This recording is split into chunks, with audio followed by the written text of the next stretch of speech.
Hey guys, Rob with WePayOffDebt.ca coming at you from cold, icy Winnipeg. And it's a cold day outside today, but coming at you with a little bit of a different topic today. Had a request to talk specifically about parenting. And so give you some context if you don't know. My wife and I, we've been married for 15 years now. And we have two kids. Our eldest, Jacob, is 10. Our youngest, Benjamin, is 6.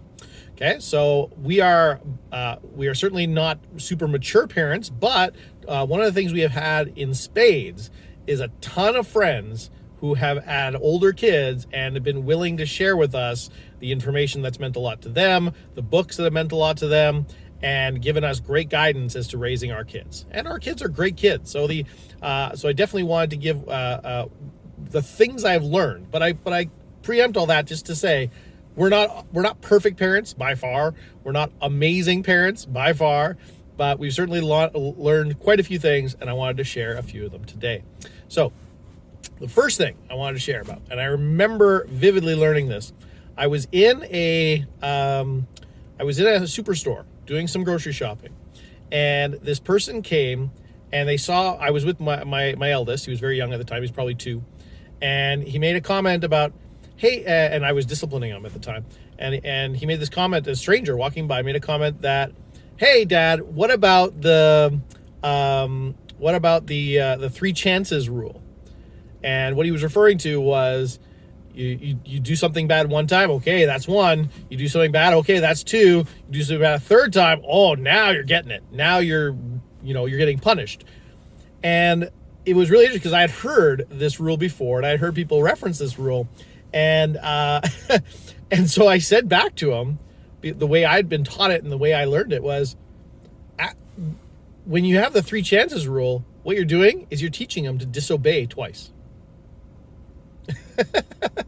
And I love that because that's exactly what it is. If you don't punish a child, if you don't give them consequences to their actions until the 3rd time, what you've taught them is that they can do it twice. You've taught them, you've allowed them, you've encouraged them to do whatever it is, whatever negative activity it is, twice. And you can get away with that, and it's all good. Okay?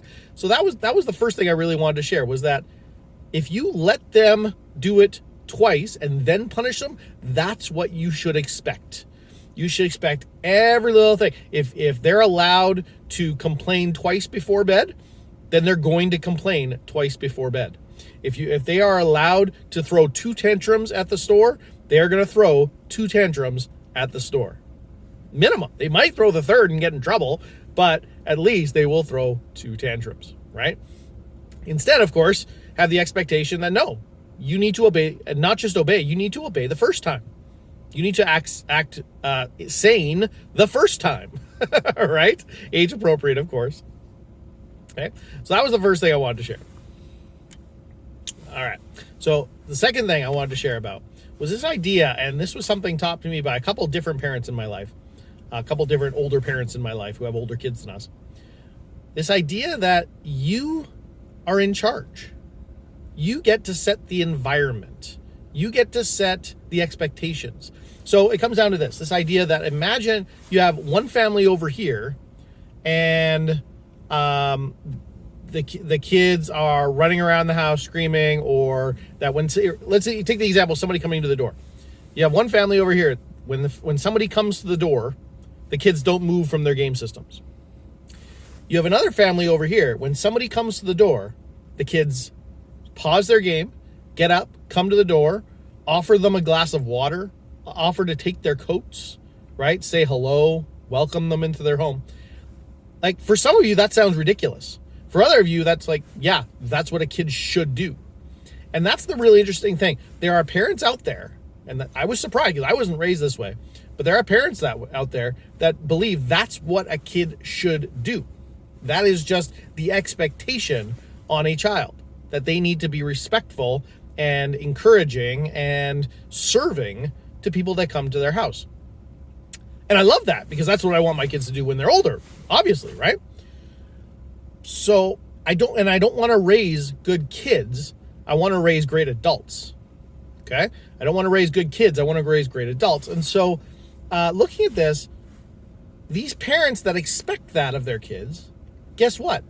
Their kids actually do it. Now, they may not do it perfectly, and they're going to learn, and they're going to be punished along the way as they fail to meet up to expectations.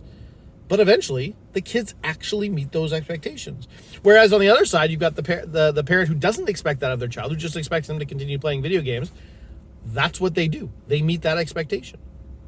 And so what it comes down to is this idea that the parent, you, are actually in charge, that you get to choose the expectations. And if you don't choose them consciously, you do choose them.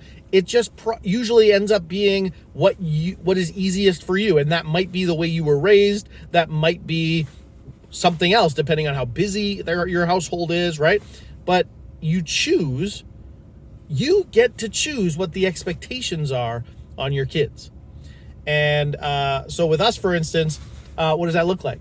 Our kids in the morning, are they allowed to come out of bed and get into our room? And at what time? So, for instance, we set a boundary a long, long time ago, and this is a great book, by the way, Boundaries by Cloud and Townsend, or Boundaries with Kids. There's a kids version of it. It was great. We set a boundary that our kids were not allowed to leave their rooms until at least 6:30. Okay, 6 a.m., no, go back to bed. 5:30, no, go back to bed. And if it's not just a matter of us telling them to go back to bed, they need to not get up. They need to not wake us up. If they do, that is a problem. That is not acceptable in our household. And so what did we do? Well, when my son was young enough, he certainly didn't know how to tell time.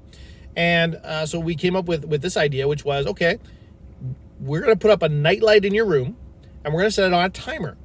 And that timer it's going to turn off the nightlight at 6:30 a.m. And so as long as that nightlight is on, you need to stay in your room. You can go to the bathroom, and you can certainly come if there's an emergency. But outside of those boundaries, you need to stay in your room. You do not come and wake us up. You do not come and talk to us. And if you do, there is punishment. There is consequences for violating that. Does that make sense? So we were setting an environment, consciously choosing an environment that we wanted our household to look like. And the effect was, it took a little bit, but eventually nobody came out of their room before 6:30, right? So that's the kind of thing I'm talking about here. You're in charge. You get to consciously choose what you want your household to look like. Okay? So I hope that encourages you. Number three is hurt versus harm. Now, there have been many ways, and financially, spiritually, emotionally, physically, that I have endured hurt over the last, 38 years now. I'm 38 years old. There have been many times I've been hurt. There have also been some times that I've been harmed. Harm, the distinction there, harm is something long-lasting. Harm is something that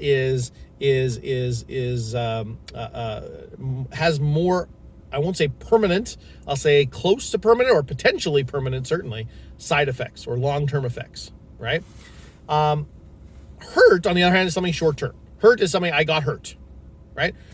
So when you look at this with your kids, I don't mind if my kids hurt, because sometimes, unfortunately, and this goes for me too, and this may be for you too, I learned through those times I got hurt, right? One of my sons, for instance, he went and touched we were visiting a friend's house, and they had their gas fireplace going, and it had a glass shield covering it. And he just walked right up to it. We weren't being bad parents or anything. He literally just walked right up to it and touched, like within a 1, 2, 3 touch. Like it was right there. And he's like, whoa, what happened? And as soon as he touched it, he took it off, turned around, and he came over to us, and his hand, his poor little hand, it blistered up, and I was like, oh, that was so sad. I felt so bad for him. He hurt himself. He did not understand, and he got over there and he touched it and he got hurt. Well, guess what? He didn't touch hot things after that. He understood differently what hot meant. Now, I don't want my kids to have hurt. I don't want them to feel pain. Of course not. Except in my when I feel like a good parent, then I do. I don't want to hurt them. I don't want to cause them pain. I don't want them to experience pain. Of course not. I love them.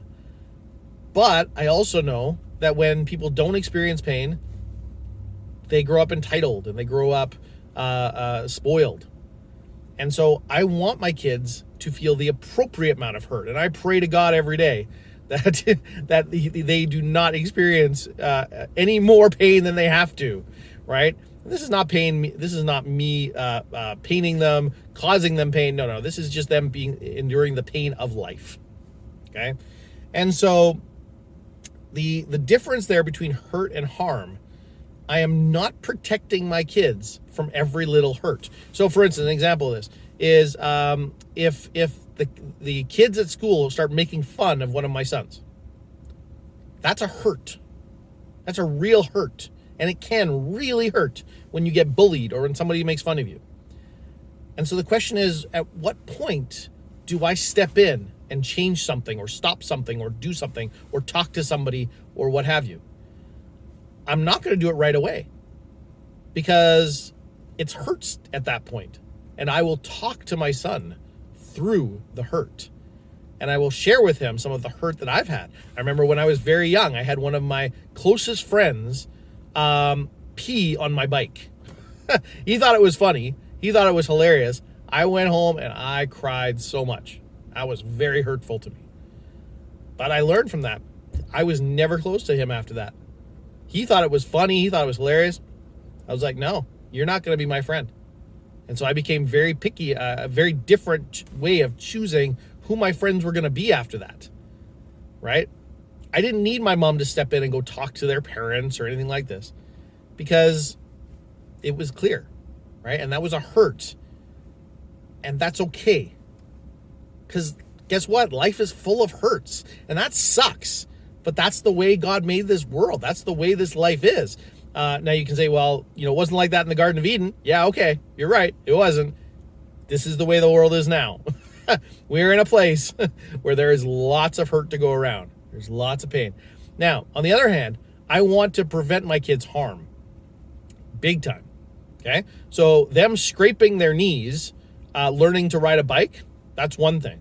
Them biking into traffic, eyes closed, headphones on, no, that's not going to happen because at that point you're risking serious harm, right? You driving into traffic, you are going to get killed. You're going to get seriously hurt. That is not cool. This is not going to happen. That is not going to be allowed in my house, right? So hurt versus harm. Be willing to let your kids hurt. Okay? The Bible says no discipline seems pleasant at the time.